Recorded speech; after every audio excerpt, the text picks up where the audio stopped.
عليهم ولا الضالين. بسم الله الرحمن الرحيم. قال المؤلف رحمه الله ونفعنا به وبعلمه في الدارين آمين يا رب العالمين. Sekarang yang ke wal maqalah asal satu wal arba'un. Itu bukan. Wal maqalah tu asal satu wal arba'una. Maqalah yang ke 43. Anba'il hukama'i, dari sebagian orang-orang yang bijaksana.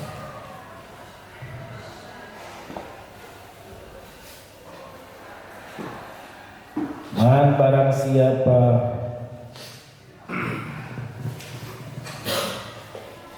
i'tasama, yang berpegang teguh.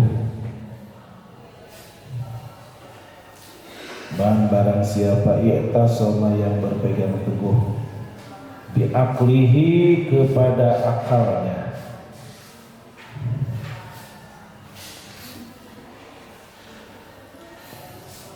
Dolla, maka ia pasti sesat.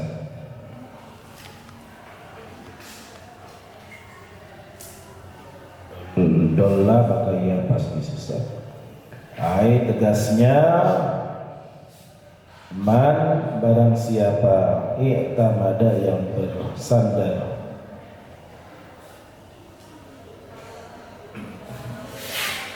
i'tamada, bersandar ala aklihi, kepada akalnya, fi umurihi, di semua urusan-urusannya, walam ya'tamid, dan tidak bersandar alallahi ta'ala, kepada Allah ta'ala,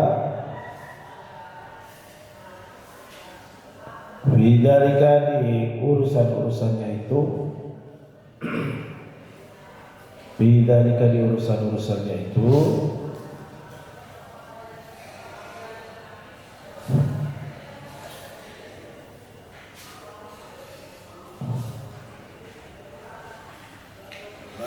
lam yuhtan, tidak akan ditunjukkan,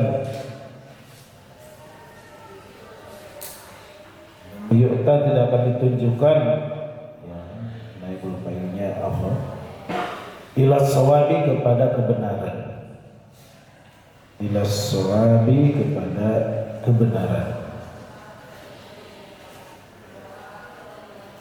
Wa man, barang siapa istagna, yang merasa kaya.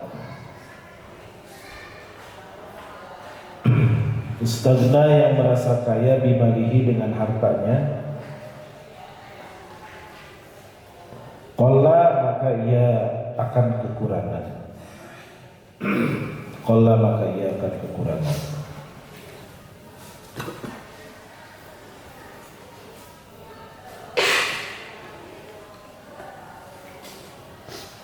Ai, tegasnya man, barang siapa iktapa, yang merasa cukup,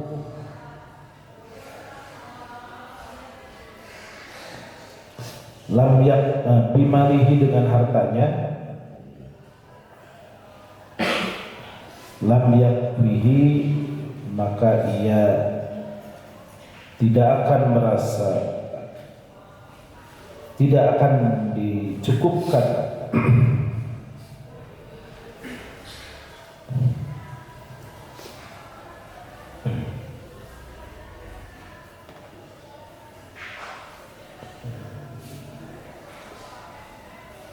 dalika, dengan hartanya itu.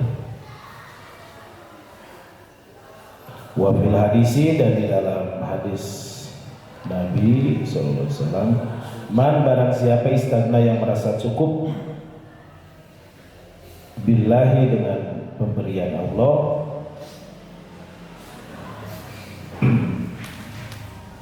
billahi, dengan pemberian Allah, adanahu, maka Allah akan membuatnya cukup.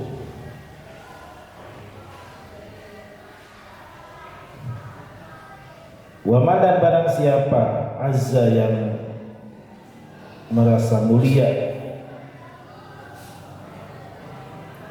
wa man dan barang siapa azza yang merasa mulia bimakhlukin, dengan sebab makhluk, dalam maka ia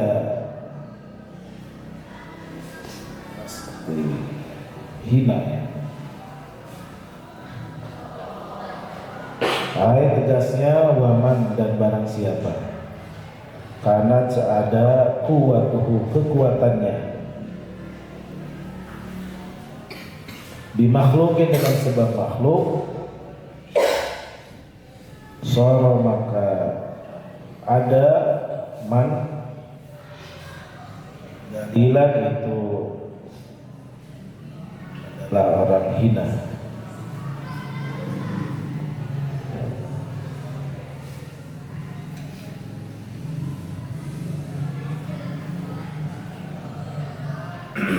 Ya, makalah yang ke-43 ini adalah tentang keyakinan kita, keteguhan kita.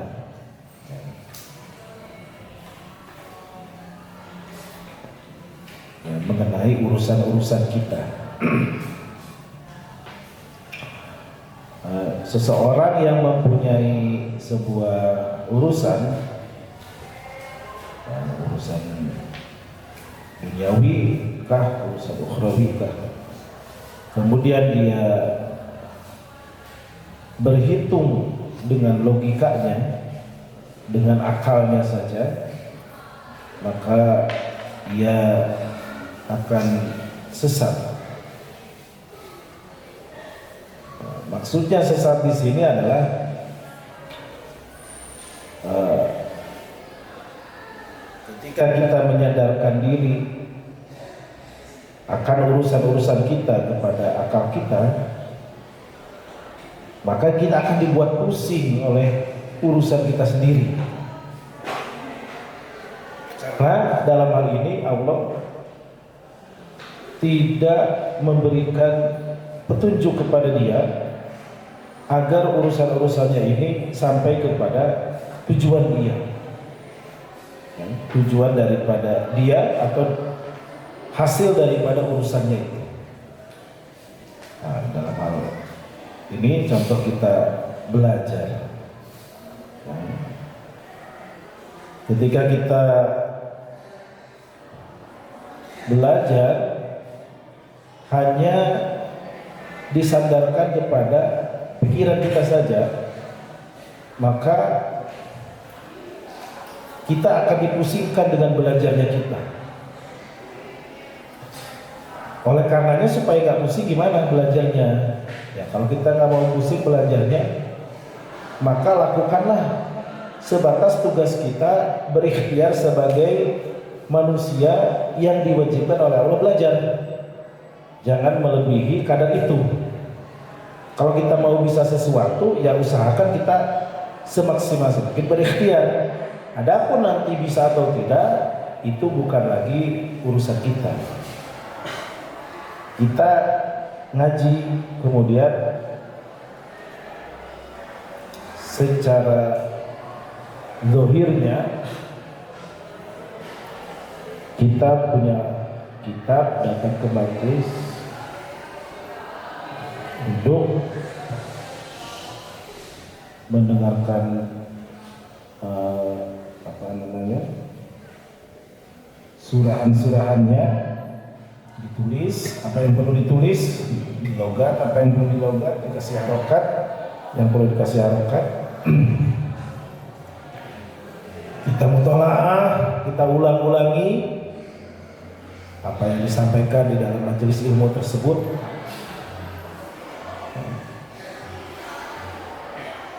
Setelah itu masuknya ilmu ini ke dalam pikiran kita, masuknya ilmu ini ke dalam dhihnun, benak kita, ke dalam hati kita, itu bukan urusan kita. Itu bagiannya Allah. Kalau kita menghafal satu kali, itu belum hafal, berarti tugas kita berikhtiar menghafal 2 kali, 3 kali, 4 kali, dan seterusnya sampai berkali-kali sampai kita lelah menghafal. Belum hafal juga itu bukan urusan kita. Yang terpenting kita sudah melakukan ikhtiar. Nah, selepas belajar kita berdoa kepada Allah.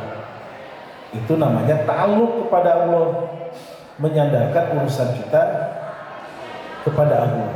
Apakah kita dapat ilmu atau tidak pada malam ini, ya, atau di majelis yang lain, majelis ilmu yang lain, sebatas kita berusaha secara maksimal sebagai makhluk, sudah selesai. Sisanya sandarkan urusan kita kepada Allah. Kita berusaha sebagai mencari nafkah, yang penting keluar aja dari rumah, sandarkan kepada Allah dengan kalimat bismillah. Keluar dari rumah, bismillahirrahmanirrahim. Kalau memang tidak bisa doa yang lain, ya paling tidak bismillah. Setelah kita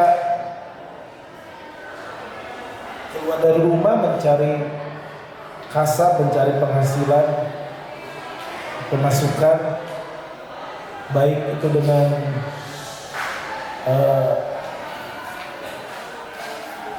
pekerjaan kita, ya mau apapun bentuk kasarnya,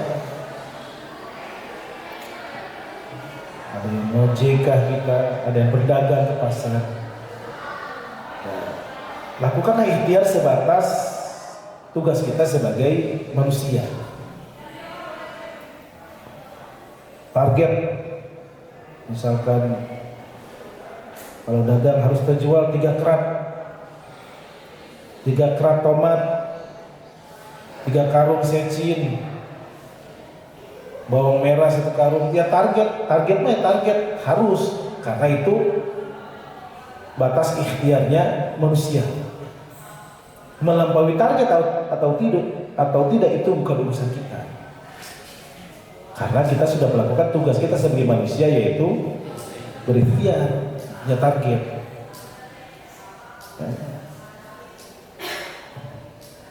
Mencari penghasilan di dalam hidup ini. Keluar saja dari rumah, nggak usah mikirin kita dapat rezeki atau tidak hari ini. Keluar saja dari kamar, jangan usah dipikirkan kita dapat rezeki apa hari ini. Lakukan tugas kita apapun sebagai manusia, sisanya sandarkan kepada Allah. Sebagai hamba kita disuruh beribadah. Ibadah-ibadah yang wajib kita lakukan, sholat, puasa, zakat, dan lain sebagainya yang wajib. Setelah itu kita berdoa, Rabbana taqabbal minna innaka antas samiul alim, dan seterusnya doa-doa yang lain. Selesai tugas itu sebagai manusia sudah. Nggak usah maksa-maksa Allah menerima amalan kita.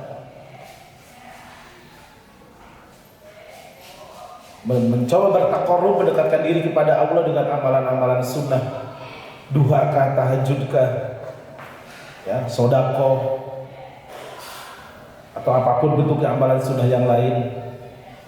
Tahajud misalkan kita berpuluh-puluh rakaat. Dengan tahajud itu Allah mau mengangkat derajat kita seperti apa? Bukan urusan kita. Allah mau nerima amal kita atau tidak, itu bukan urusan kita. Jangan pakai akal. Ya, kalau melakukan sesuatu, apalagi sifatnya ibadah, jangan mendewakan akal, maka akan sesat, tidak akan sampai kepada kebenaran yang dimaksud. Kalau kita sadarkan kepada Allah, ya sudah, kita cuma melakukan tugas kita aja, sisanya kasih kepada Allah, maka yang akan datang kepada kita dalam hati kita adalah hidayah, petunjuk. Oh ternyata ya. Ternyatanya kapan? Ya nanti setelah Allah membuka semua sir-sir rahasia dari apa yang kita lakukan itu. Ya. Maka orang-orang yang bijaksana mungkin sudah mengalami ini. Ya, jangan selalu berpatokan kepada akal, kepada nalar kita. Kadang kita baru ngeh sesuatu itu, gak bisa dipaksakan. Itu ketika kita mendapatkan hikmah daripada amal perbuatan kita.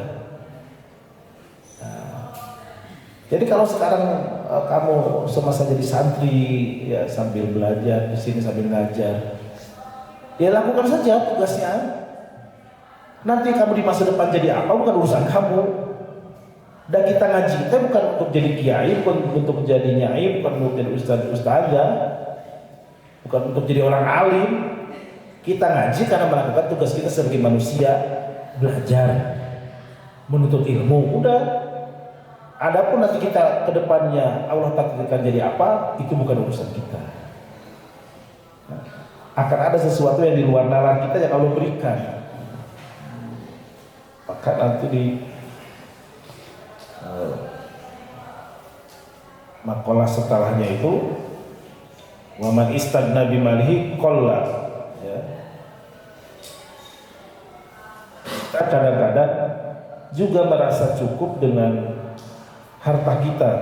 Merasa cukup itu maksudnya kadang-kadang dalam pikiran kita, ya, apa yang kita miliki itu ya hasil usaha kita. Kamu memiliki pakaian, kamu pikir itu usaha kamu, padahal itu adalah anugerah dari Allah. Mungkin karena kamu berusaha sekuat tenaga ingin menutup aurat kamu, Allah kasih anugerahnya untuk kamu bisa menutup aurat kamu karena sudah berpegang teguh sama niat kamu untuk menutup aurat. Kamu ingin beribadah sungguh-sungguh, ya, dengan wasilah handphone kamu misal, ingin berkreativitas. Ya mungkin Allah kasih handphone dengan jalan dari manapun. Jalan Allah sulit sekali diterkanya. Ya. Perubahan yang ada di dalam diri kita dari hari ke hari, ya menit ke menit, itu kadang di luar nalar kita. Seseorang keluar dari rumah dalam keadaan lapar, dia nggak tahu akan makan di mana. Tapi karena Allah Maha Pemberi rezeki, Allah tahu bahwa si fulan ini sedang lapar, ya Allah dengan caranya ngasih dia makan. Mungkin di jalan dia mendapatkan setidaknya orang yang berbaik hati, bermurah hati, melihat kita yang sepertinya sedang lemes, sudah makan mas, belum, ini makan dulu. Tapi kalau kita lihatkan sekarang,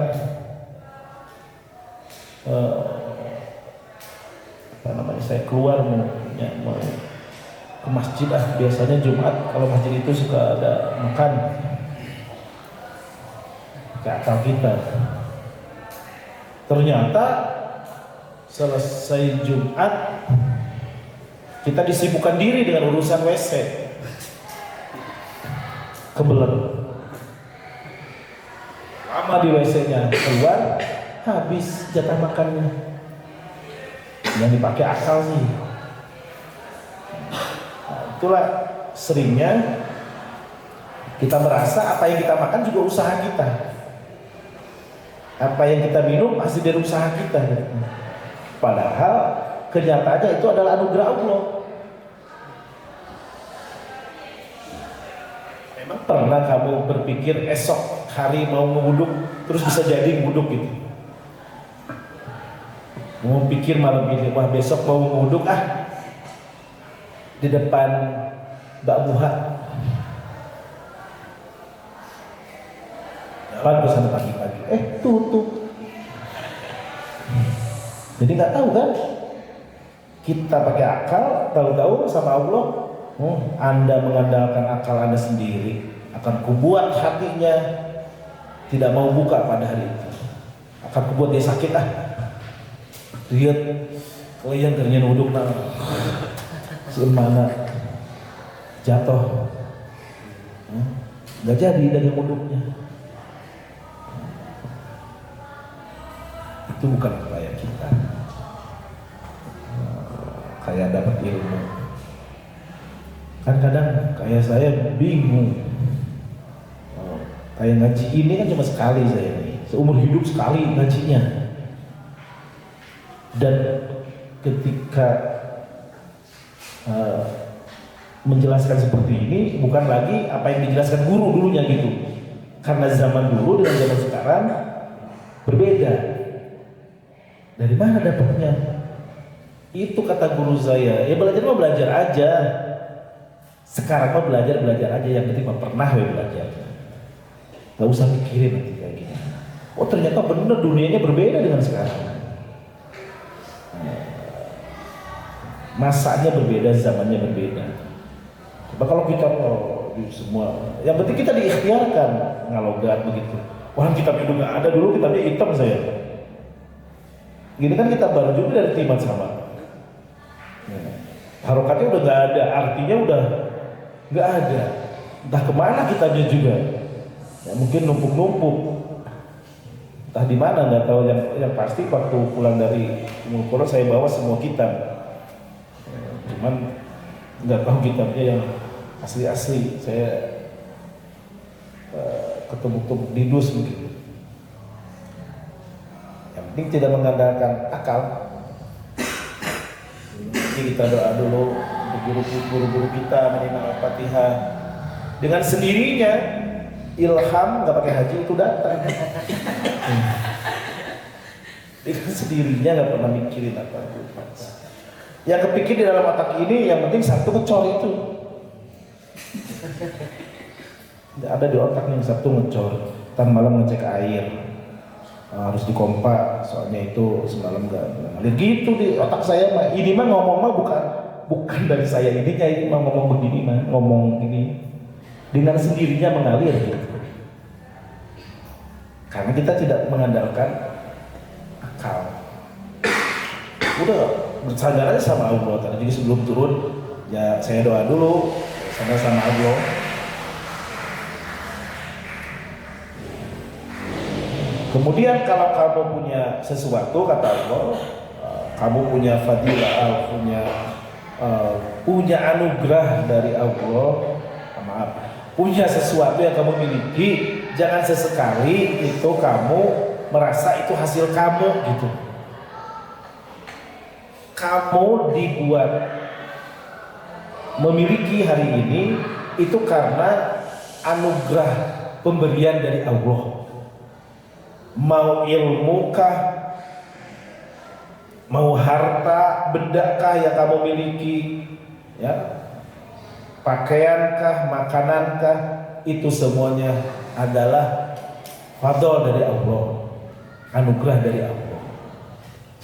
Apapun bentuknya, sedikit banyaknya itu harus bisa disyukuri. 10.000 duit, 100.000 duit. Kita makan dengan 10.000 kenyang, dengan 100.000 kenyang. Ya. Berbeda orang, berbeda pemakaian.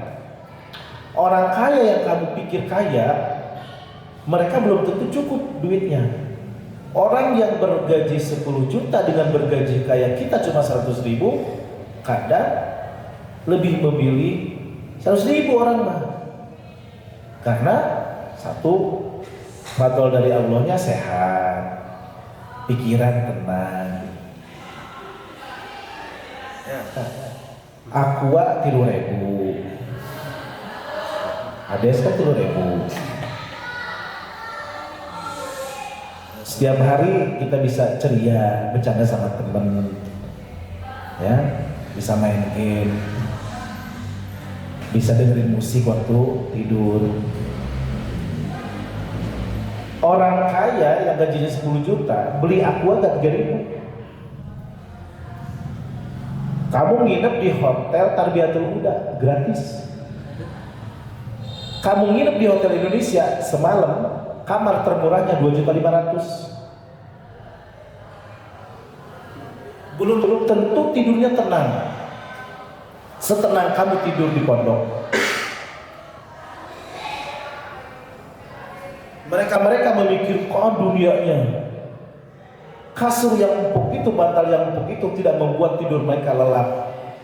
Tidak seperti kita, hanya dengan tangan begini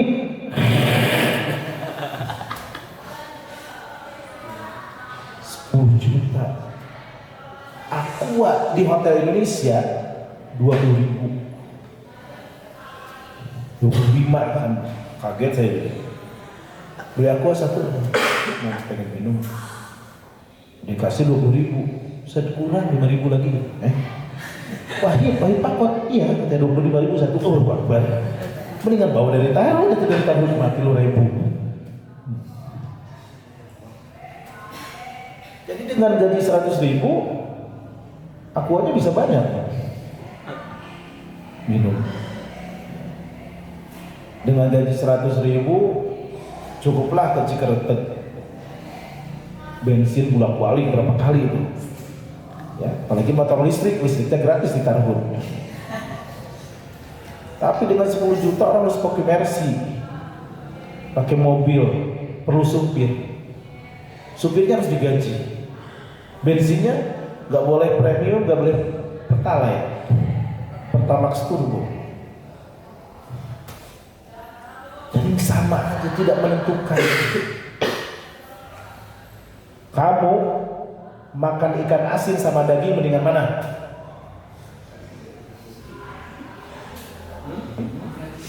Mending daging. Kamu jawabnya mending daging, mending asin. Gimana kalau lagi sakit gigi?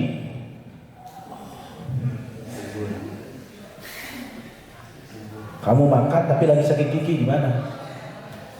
Nggak enak kan? Jadi enak itu bukan di makanannya, giginya yang sehat itu.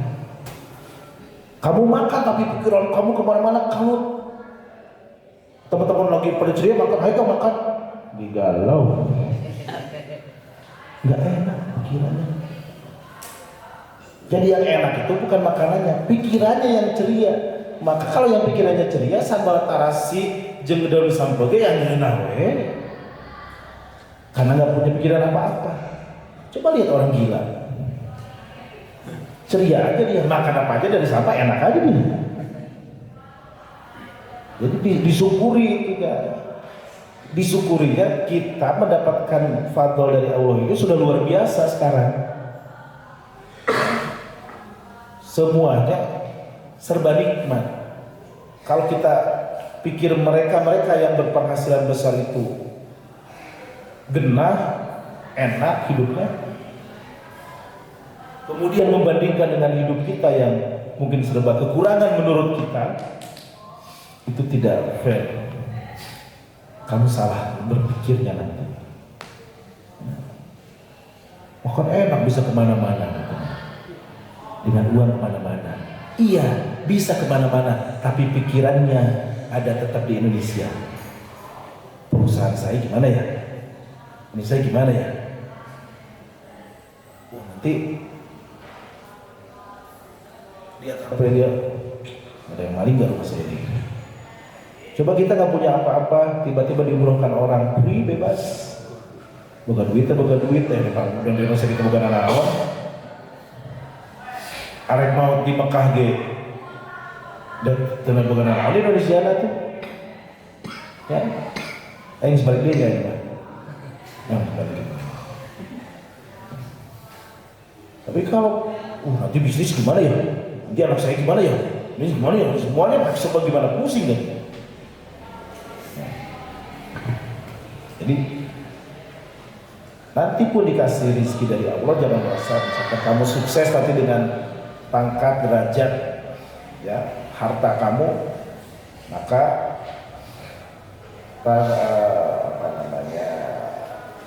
pikirkanlah, rasakanlah itu semua adalah fadlnya atau anugerah dari Allah Ta'ala. Wa man azza bi makhluqin dalla. Siapa yang merasa mulia karena makhluk, manusia kan? Presiden mulianya karena siapa? Karena manusia kan dia turun. Sekarang Jokowi mau turun jadi rakyat biasa lagi. Tapi kalau pangkatnya alim, pangkatnya alama, pangkatnya fakih, pangkatnya muhadis, pangkatnya wali, misalkan, kan nggak ada turunnya. Ada yang Imam Ghazali mantan ulama gitu. Ada kan, alim-alim semakin lama dipakai ilmunya, Allah semakin mengangkat derajatnya gitu. Kalau kita kadang ingin jadi anggota DPRD, jangan ingin jadi anggota DPRD ya harusnya, karena Allah bilangnya bukan suruh jadi presiden, suruh jadi anggota DPRD, suruh jadi menteri, bukan. Allah bilangnya khairun nasi anfa'uhum linnas, mulianya dia naik pangkat karena dia banyak manfaatnya buat orang lain, harusnya gitu. Ya, jadi ketika turun jadi menteri pun dia tetap pada pangkat mulia karena dia memanfaatkan apa yang dia miliki buat kepentingan orang banyak. Jadi tahun nggak apa-apa mau jadi menteri silahkan. Satu saat kamu teman kamu jadi presiden kan hubungi anak mau jadi menteri dong. Menteri apa? Menteri kepesantrenan. Udah gitu. Menteri agama lah boleh. Menteri PUPR biar dapat sumber bor. Rambut biar dapat selang gitu. Mana mau jadi duta besar dong biar bisa ngelobi pemerintah Arab Saudi untuk memberikan beasiswa banyak buat santri misalnya gitu. Mana mau jadi dubes Mesir dong biar nanti manfaat buat banyak santri di Indonesia, kuotanya semakin besar ke Mesir misalnya gitu. Itu manfaat, jadi diingat, dikenang orang nanti idenya. Mau jadi presiden silakan, asal prinsipnya koordinasi antar lintas itu ke situ, ke Allah gitu mikirnya, ke apa yang diperintahkan oleh Allah. Jangan karena kita dapat pangkat karena memang disitulah kita dimuliakan malu jadi bos, ya karena banyak anak buah bisa gitu. Anak buahnya pada hari nggak jadi bos lagi dong, bos songong. Ya. Itu dipegang oleh kita semuanya senantiasa disandarkan kepada Allah. Nah, ini penguatan tauhid ya buat kita dari para ahli hukam. Wal maqalatu arabiyatu wal arba'un, maqalah yang ke-44. An ba'dil hukama'i, dari sebagian orang-orang bijaksana. Siapa itu al-hukama? Wahum, dan mereka adalah alladzina yang yakunu, ada qauluhum, perkataan mereka hukama, wa fi'luhum, dan perbuatan mereka hukama, muwafiqon, itu sesuai, muwafiqon itu sesuai lisunnati, dengan sunnahnya Nabi sallallahu alaihi wasallam. Kata hukama apa perkataannya? Samratul ma'rifati, buahnya ma'rifat. Ai, tegasnya ma'rifat itu adalah, kalau ditanya apa itu ma'rifat? Ma'rifat adalah idraku sifatillahi ta'ala. Idrak, apa idrak?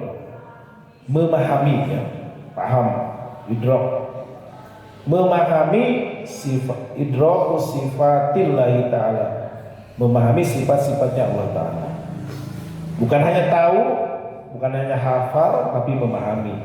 Hafal kita sifatnya Allah, wujud, kita bako, gitu. Hafal nggak pernah ada? Nah, tahu nggak tahu? Paham nggak? Nah, itu pertanyaannya. Kalau belum paham berarti belum ma'rifat. Salah suhi solin. Buahnya ma'rifat itu ada 3 perkara. Al-haya'u, yang pertama malu minallahi ta'ala, kepada Allah Ta'ala. Ayat tegasnya inkibadul qalbi, menahannya hati, inqibadul qalbi, menahannya hati an ma'asillahi ta'ala, dari bermaksiat kepada Allah Ta'ala.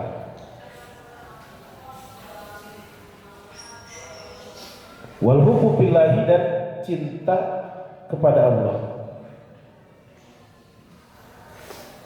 Ayat tegasnya ar-raghbatu, merasa senang, ar-raghbatu merasa senang, bima dengan sesuatu, indallahi yang di sisi Allah, sawabi dari pahala, husuli ridhohu ta'ala, dan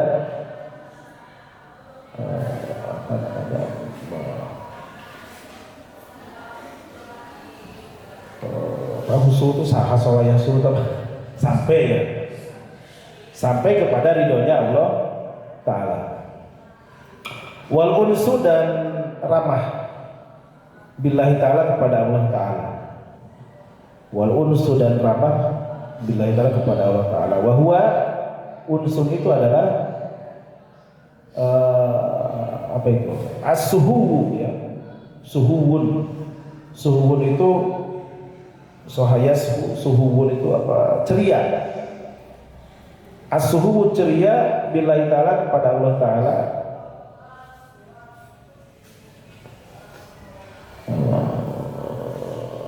Fakul musta'nasin, maka setiap yang diramahi,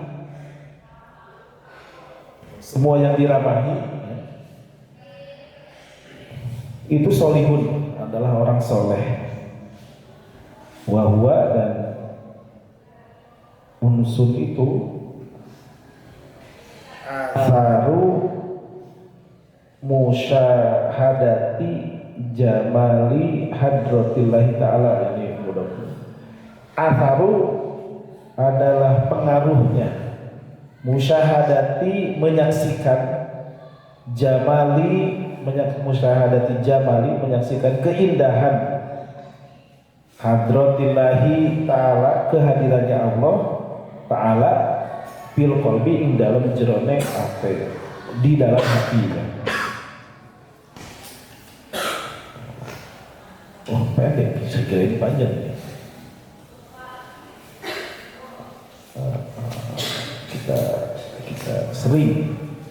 sering sekali mendengar orang bijaksana. Orang bijaksana itu siapa?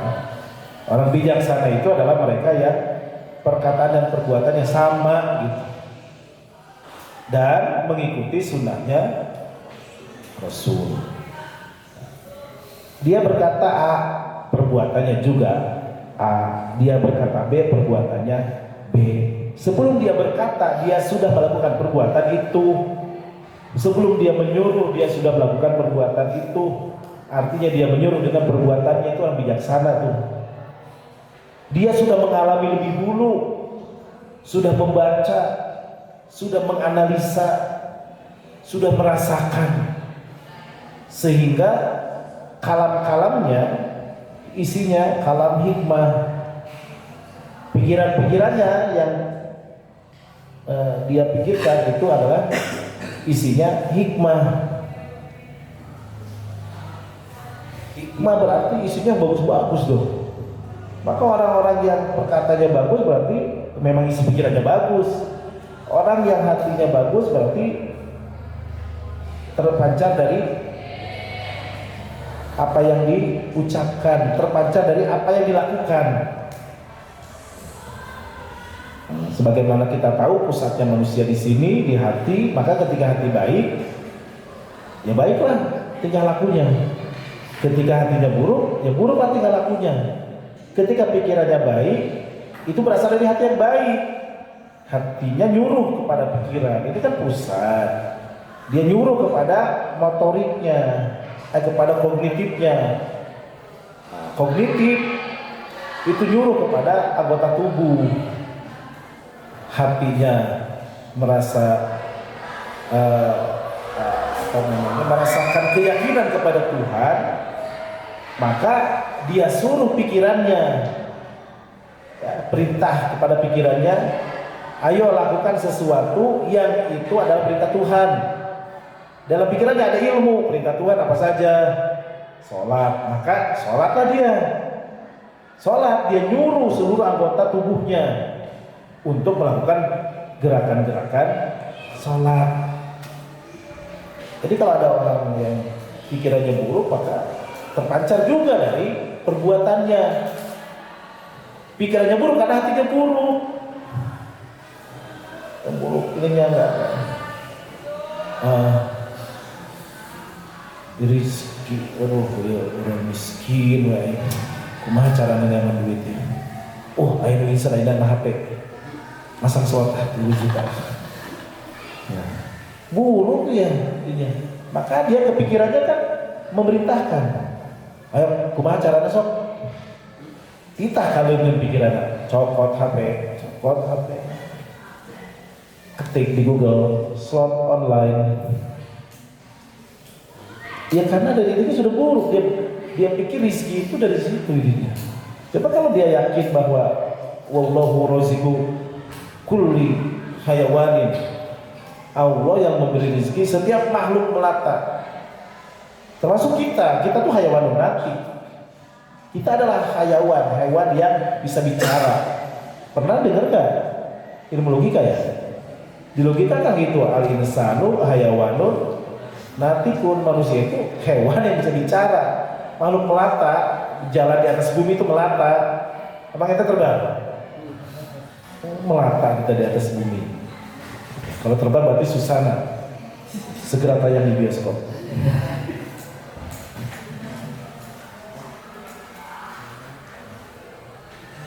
Tahu tadi?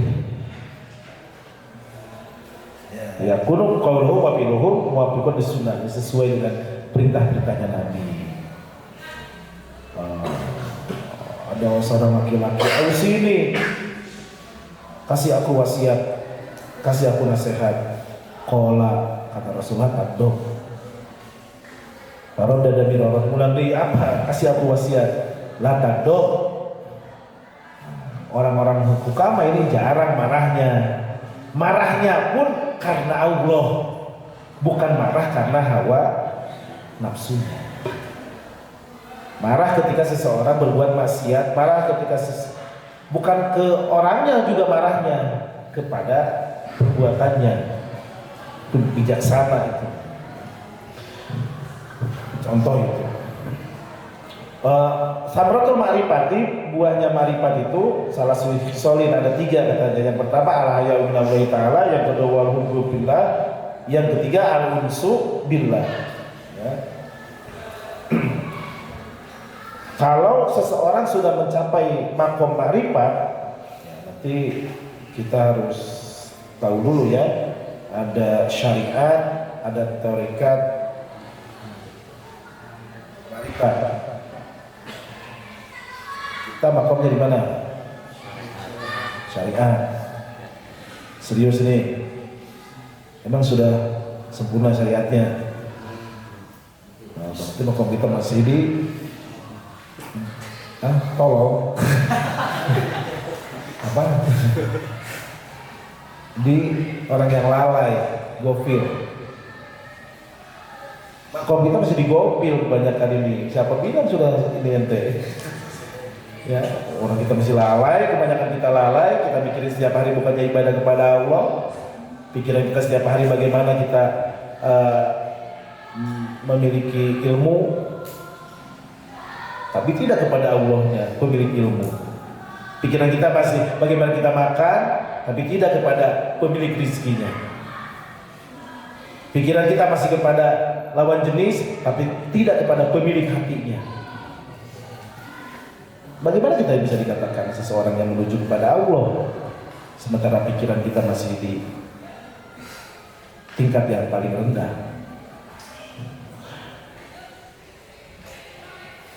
Nah, kalau kita sudah mencapai makom ma'rifat, makanya kadang mungkin tercantum di para ulama itu al-arif billah gitu. Al-arif billah itu berarti dia sudah memahami sifat-sifatnya Allah. Wujud dirinya itu adalah karena adanya Allah kan gitu. Ya kita ada di sini kan karena diciptakan oleh Allah. Bukan karena kita ada di dunia mikirin di dunia ini karena Allah. Iya karena Allah, tapi kan tidak cukup hanya tahu begitu. Gitu. Kita tahu Tuhan kita Allah, tapi kan cuma sekedar tahu sekarang, belum mengenal. Itu yang mungkin harus kita perdalam nanti melalui pelajaran atau kitab ini secara perlahan, tapi kita ciciin airnya. Cici itu apa? Ciciin lagi. Kita kokoin airnya, cicil koko ya. Kalau yang ini pelan-pelan, kalau sekarang ini langsung banjir basah berantakan ya. Pelan-pelan masukin dikit pelan-pelan. Ya, jangan langsung. Nanti tanya Kak Iwan, langsung gak kemarin? Langsung juga kemarin habis ini. Maghrib. Sakit ya, kalau langsung kan.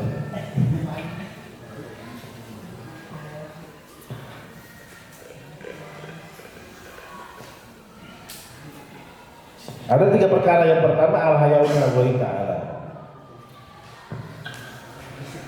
Ciri-ciri artinya setelah orang makrifat itu nanti berbuahnya ada rasa malu di dalam hatinya ketika mau berbuat maksiat. Sebagaimana mungkin kita pernah lihat di film siapa, Sunan Bonang apa ya, Sunan Ampel. Nah, katakanlah begitu karena kita masih dunianya masih melihat yang dohir ya. Katakanlah kita melihat film itu, kemudian gurunya Sunan Kalijaga ya. Sunan siapa? Sunan Bonang.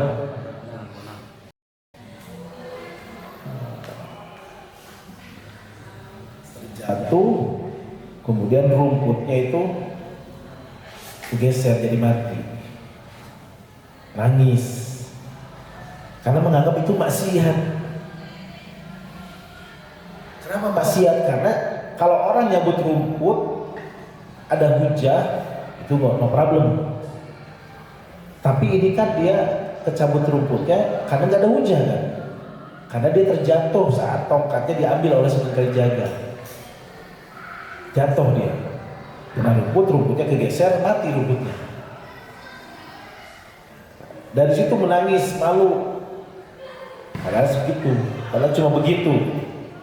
Karena saking sudah memahami bahwa seluruh makhluk di dunia ini bertasbih.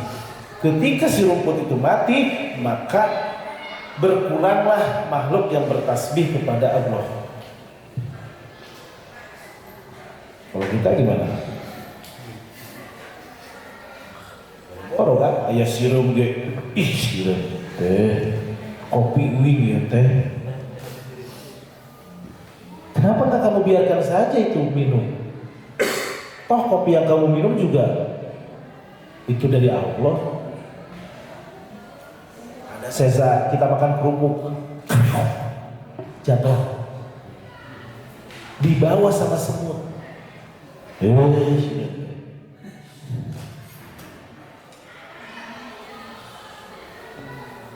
Membunuh hewan yang tidak bersalah, sedang mencari rezekinya, si semut itu.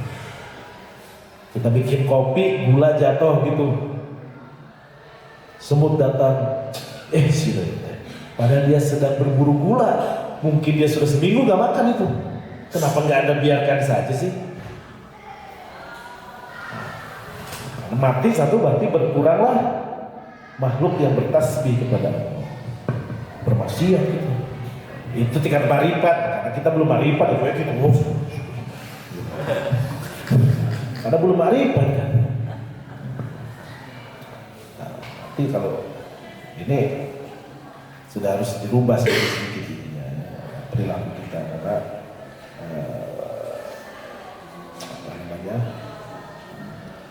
kalau tidak dibiasakan kita akan sulit untuk mencapai sesuatu yang menjadi tujuan kita. Kemudian yang kedua apa tadi? Hubbu billah. Mencintai apa yang ada di sisi Allah ini. Apa yang ada di sisi Allah? Satu sawab, dua ridhonya Allah. Sawab itu pahala.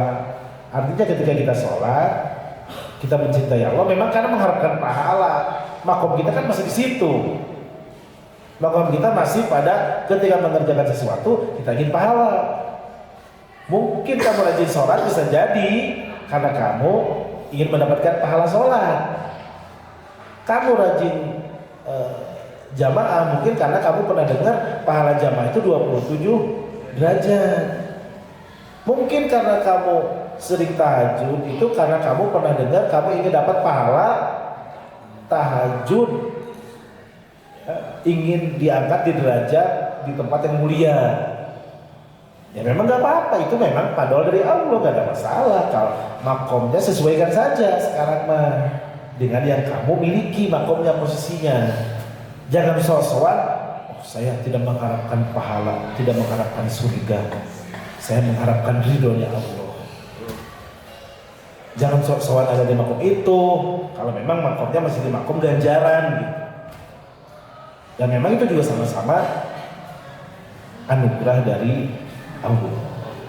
Silakan saja nanti sampai pada waktunya al-arif billah, memang kita tidak menginginkan apa-apa lagi seperti Robiah al-Adawiyah, hancurkanlah surga kalau aku ingin masuk surga. Kan begitu. Ya. Kalau aku takut neraka, maka ya masukkan aku ke neraka. Tapi kalau aku mencintaimu karenamu, maka tempatkanlah aku di sisimu. Robiah al-Adawiyah itu, ya, sampai beliau tidak menikah karena cintanya manusia sudah nggak kerasa lagi buat beliau.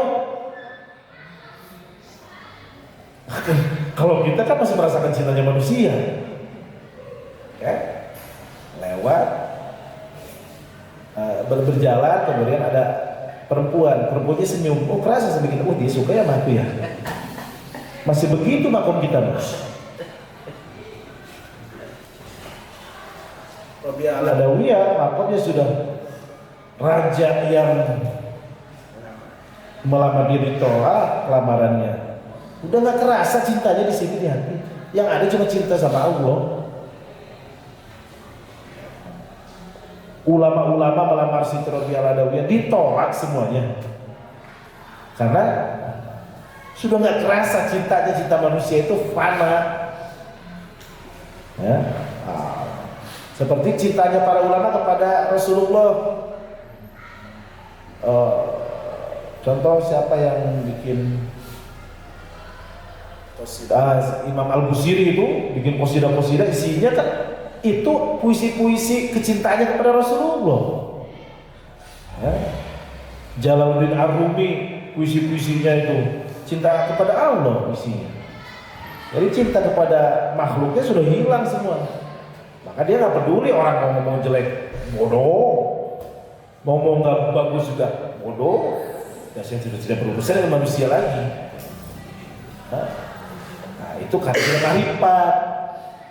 Kalau kita masih tergantung kepada manusia, manusia senang sama kita, kita tersenyum. Manusia benci sama kita, ngajar.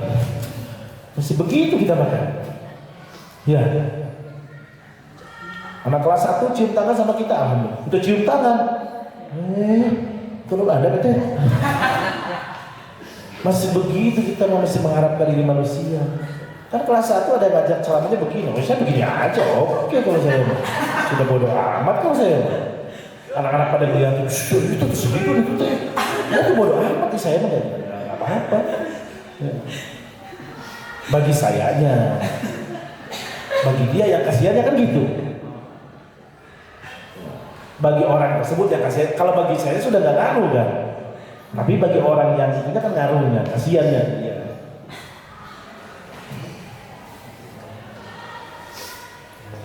Kita orang kepada makhluk itu, tapi kita kadang nggak pernah peduli Allah suka atau benci sama kita, itu masalah. Kita berbuat sesuatu, ini Allah benci apa enggak nih?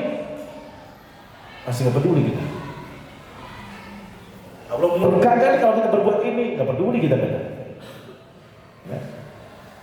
Berarti jauh kita makomnya nih. Saya melakukan ini, Allah seneng nggak ya?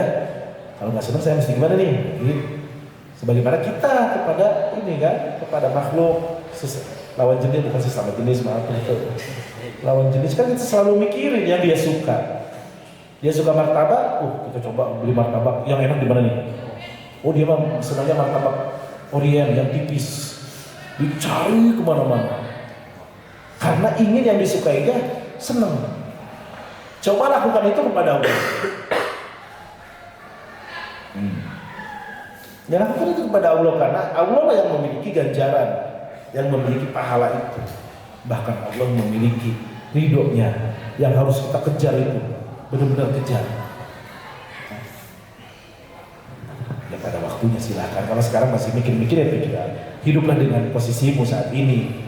Yang penting sudah tahu dulu ilmunya. Satu saat nanti nyampe, oh ya pikir, oh inilah jalan saya gitu. Jangan maksain juga sekarang gitu. Kalau melakukan sesuatu itu dalam kebaikan memang harus terburu-buru, harus berlomba-lomba, tapi ukur diri juga. Posisi kita saat ini ada di mana gitu. Lakukanlah sesuatu sesuai dengan makom kita masing-masing. Yang ketiga, buah marifat itu adalah al-unsu billahi ta'ala, yang bersikap ramah terhadap Allah Ta'ala. Artinya ceria kita.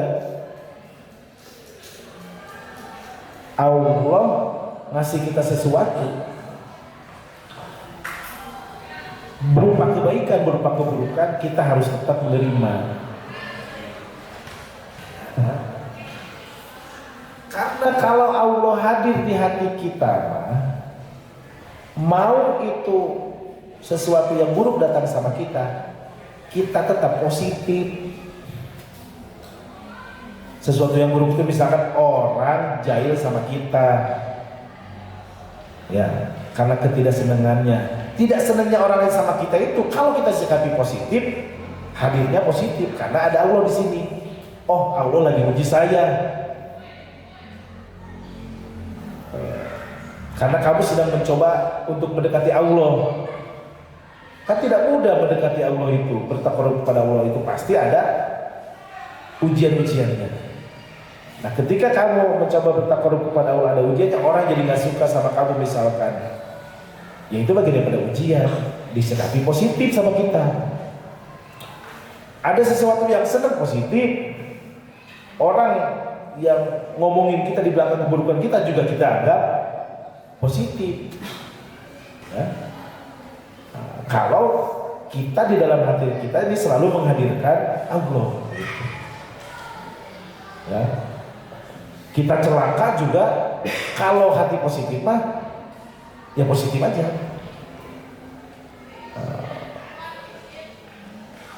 Mungkin apa kata Quraisy itu, mungkin tertinggalnya kita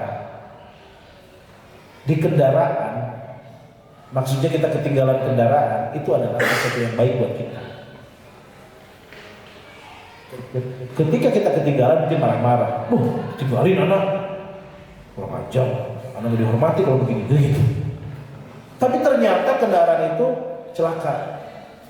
Disitulah kita langsung alhamdulillah. Harusnya dari awal.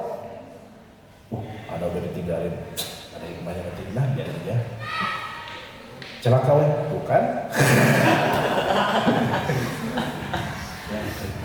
Kempes lah minimal gitu. Kamu celaka tuh ya. Kempes kan? Dan saya mengalami itu pernah beberapa kali mengalami sesuatu yang negatif, tapi kemudian saya emang nggak ngeluh, kemudian ente mau tinggalin aja, biarin aja. Ketinggalan kereta misalnya pernah dulu karena beraktivitas di Jakarta, ketinggalan kereta, kita kereta itu, ketika kita lewat di Manggarai, kereta itu mogok di Manggarai. Baik sama kamu, kita mah harus tetap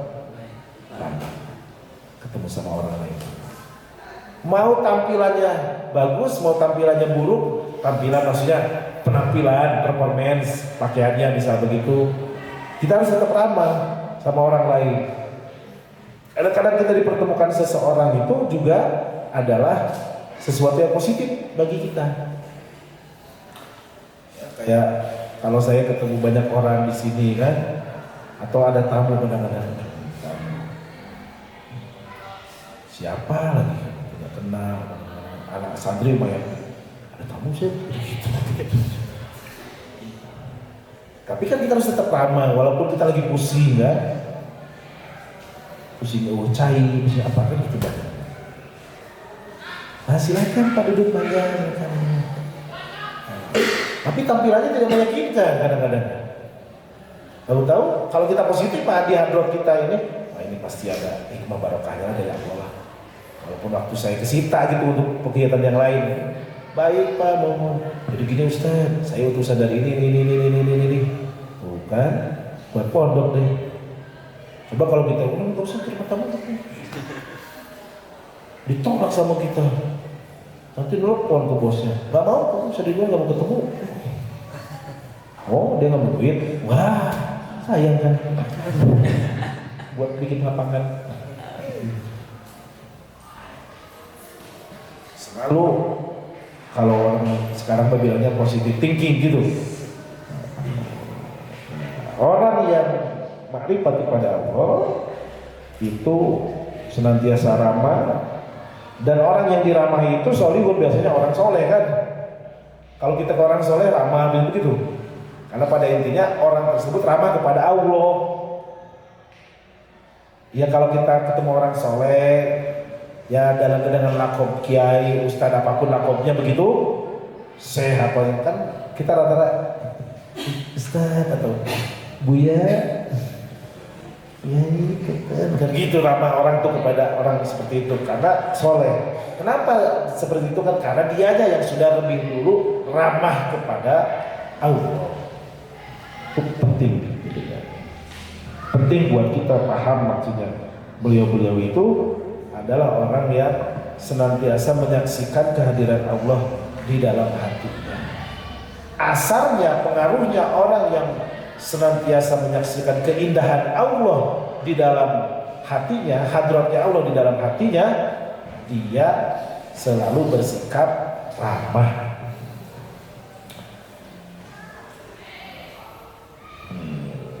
Panjang gak ini? Wal maqalah al-khamisatu wal arba'un, maqalah yang ke-45. Ani Nabi SAW dan Nabi Muhammad SAW anahu bahwasanya beliau qala bersabda, al-mahabbatu adapun cinta billahi kepada Allah, wahia dan al-mahabbah billahi ta'ala itu anta budahu, engkau menyembahnya. Asasul ma'rifati adalah pondasinya ma'rifat. Cinta kepada Allah itu adalah pondasinya ma'rifat. Fa inna lisufiyati, maka sesungguhnya bagi orang-orang sufi, salasu marotiba, ada tiga apa namanya? Tiga derajat, tiga pangkat, ya 3 derajat ya. Bukan 3 derajat ini takutnya salah paham, 3 derajat atau 3 derajat lagi. 3 pangkat gitu ya. Syariatun, bagi orang sufi yang pertama makom syariat. Nah ini jadi maksud berarti makomnya makom syariat. Wahia dan makom syariat itu indahum, menurut para sufi itu ibadatullah ta'ala, ibadah kepada Allah ta'ala. Li'annaha, karena ibadah kepada Allah ta'ala itu al-maksudatu, adalah yang dimaksud minas syariati, dari syariat, allati yang dia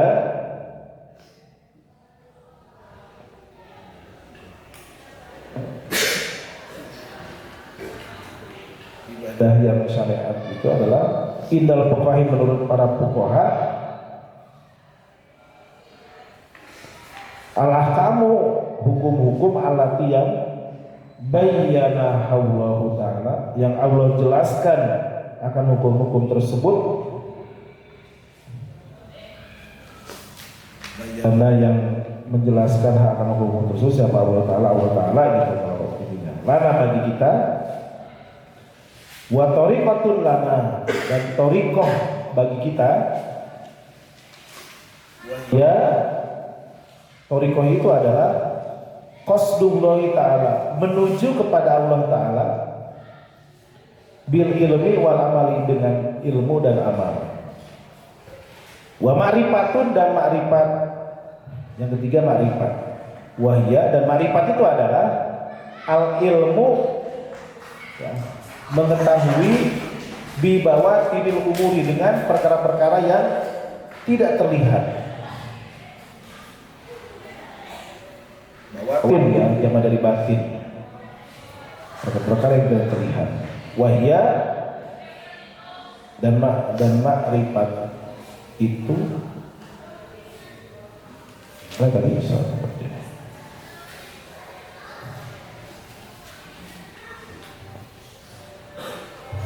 Samaratul adalah buahnya.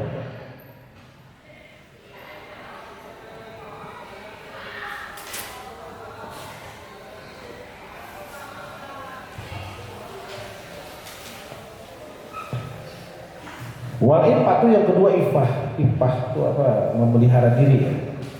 Wal ifatu dan memelihara diri, ayat tegasnya al-imtina'u, mencegah diri, anis su'ali, dari meminta, minal khalqi, kepada makhluk. Al-imtina'u mencegah diri, anis su'ali, dari meminta, minal khalqi, dari makhluk. Ya. Ifah itu alamatul yakin, ifah itu adalah tandanya yakin.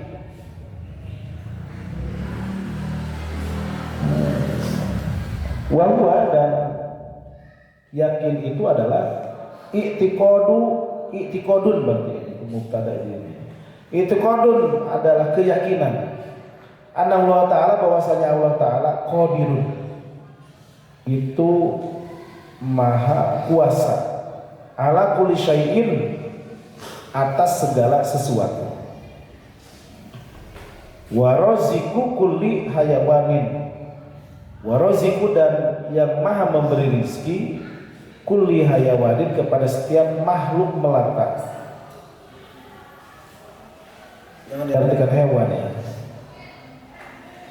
makhluk melata. Ma'itiqodin, beserta keyakinan, anna rizqo, bahwasanya rizki, layasilu, tidak akan sampai, ilaihi, kepadanya, man, illa, kecuali, bisauqillahi ta'ala, dengan pengiriman Allah Ta'ala,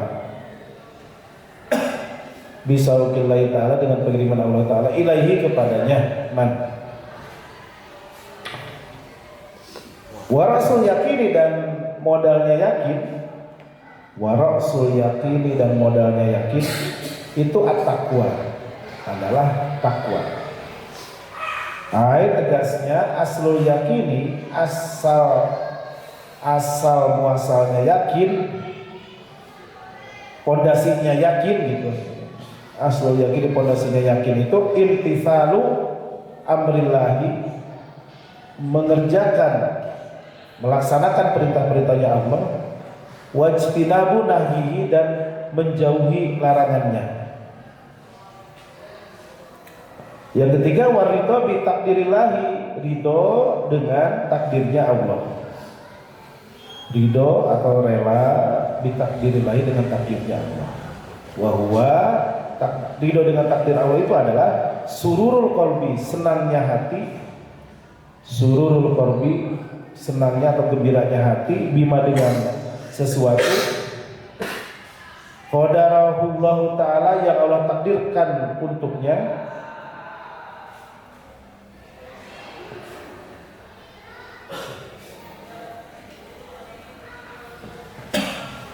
qadara, yang Allah takdirkan, huwa, akannya mas, alai, kepadanya, ya.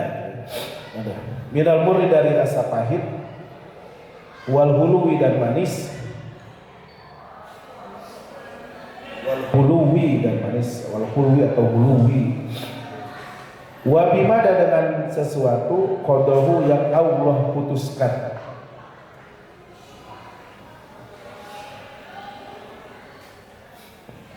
Ya udah.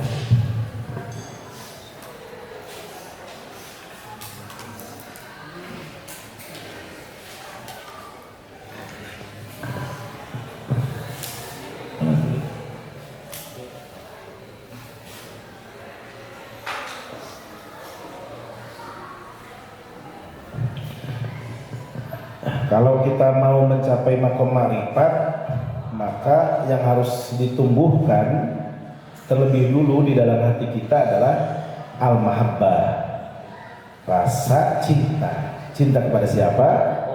Cinta kepada Allah. Bagaimana wujud cinta itu?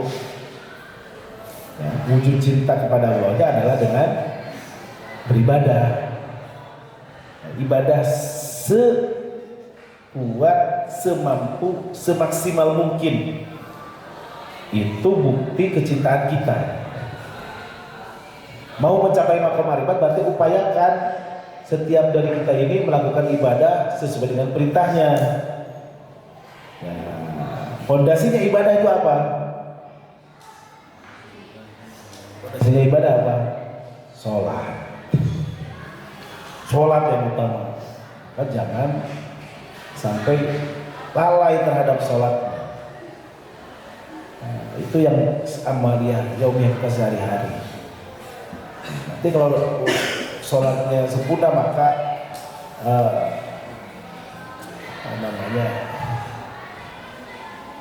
tingkatkan kesempurnaannya dari mulai niat. Kalau sudah niat kan kita berpegang teguh. Niat kita sholat untuk apa nih? Untuk kita nambah-nambah pahala nih atau ngerjain kewajiban aja atau bagaimana nih? Itu dievaluasi lah kalau kita di muhasabah setiap harinya. Karena capek-capek di sholat itu buat apa ya? Sholat 5 waktu buat apa ya? Dipikirkan kayak begitu tuh. Jangan mikirin dunia terus. Sesekali merenung, tafakur. Capek. Sekarang puasa Ramadan, ngapain puasa itu? Pertanyaan-pertanyaan itu terus muncul dalam diri kita supaya kita nambah-nambah pengetahuan, nambah-nambah iman. Jadi ketika beribadah itu ada rasa ladzah, lezat, nikmat ibadah. Ya. Cinta kepada makhluk kan memikirkan apa yang disukai si makhluk tersebut. Ya. Kamu seorang perempuan cinta kepada laki-laki, laki-laki cinta kepada perempuan. Di hari ulang tahunnya mikirin dia suka apa ya. Jangan kan di ulang tahun, di wisuda dipikirin. Dipikirin ini mau pangsi buket apa ya? Wisuda ini. Kan mau wisuda ini. Udah wisuda ini ya. Kemarin kan macam-macam dapat buketnya. Ada yang garam filter, garpit kan buketnya. Dari ibu cuci. Oh berarti ibu cucinya cinta. Ada mahabbah kan? Ya bukan berarti cinta harus memiliki kan? Maksudnya cintanya ibu cuci kepada si santri cinta apa gitu? Cinta ibu kepada anaknya kan gitu bro. Kebetulan sama ibu cuci ditampung kan di rumahnya untuk wudhu. Oh dia wudhunya filter. Yang disukai oleh santri itu garpit. Dia buat buket garpit lah. Laki-laki tahu kalau perempuan suka coklat. Walaupun kulitnya nggak suka yang coklat. Maka dia ngasih coklat. Dikasih buketnya silver queen. Tapi kebanyakan perempuan sukanya duit, makanya buketnya duit kebanyakan. Buketnya saya lihat duit ya banyak-banyaknya. Yang buketnya duit banyak sekali. Atau sukanya boneka. Buketnya gede banget karena bonekanya berduit gitu. Kalau repot kalau sukanya mobil. buketnya gede banget. Pasti diada-adain kan gitu intinya. Kalau dengan mahabbah. Nah kalau kita mau menunjukkan mahabbah kepada Tuhan, maka kita pun akan berusaha semaksimal mungkin agar yang kita lakukan ini bisa diterima sama yang dicintai oleh kita. Dari mulai wudhunya dipikirin, nggak sampai ke siku tadi nyampe nggak ya? Airnya dipikirin, ya bersih nggak nih? Pakaiannya dipikirin, wangiannya dipikirin. Mau menghadap Tuhan, mau sholat dalam hal itu, pikirin. Lagi puasa di jalan, kebetulan Ramadannya buka puasa bersamanya di Atlantis. Lewat ibu-ibu bang, cangcut doang. Udah pakai kacamata kemarin. Binawi mir'atin aman kita. Tapi kalau kita sekarang melihat begitu di jalan kan lagi puasa, astagfirullah. Coba ya nabrak. Gak mau melihat karena takut yang akan memberi pahalanya yang kita cintai itu marah gitu. Kita bawa kue ulang tahun buat orang yang sedang ulang tahun, hati-hati gitu.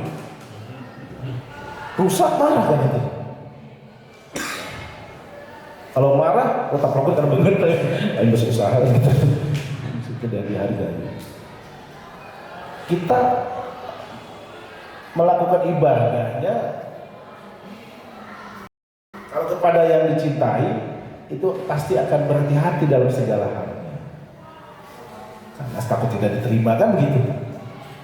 Takut sia-sia. Nanti pelajaran itu kan bagi masalah hobi. Ya. Sufi, ya ini tadi tauhid, sekarang ke tasawufnya.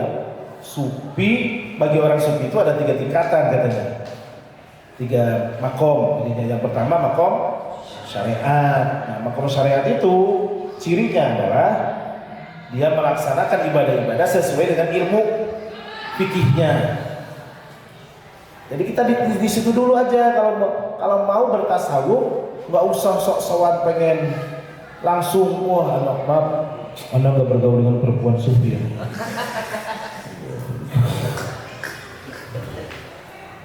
Lakukan dulu ibadah. Ada tamu nggak pakai kerudung, oh maaf saya sufi, dia bisa melihat Anda. Waduh,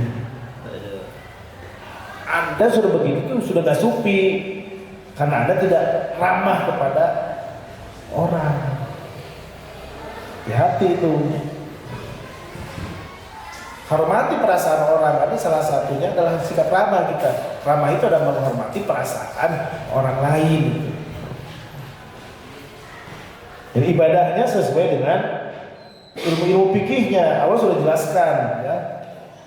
Banyak sekali ya di dalam Al-Quran penjelasan tentang ibadah dan didetilkan oleh Rasulullah seperti sholat, misalkan aqimus sholat di sholatnya, di hadisnya shollu kama ra'aitumuni sholli. Berarti pada saat itu Rasulullah melakukan praktek sholat, sahabat waktu itu melihat kan gitu.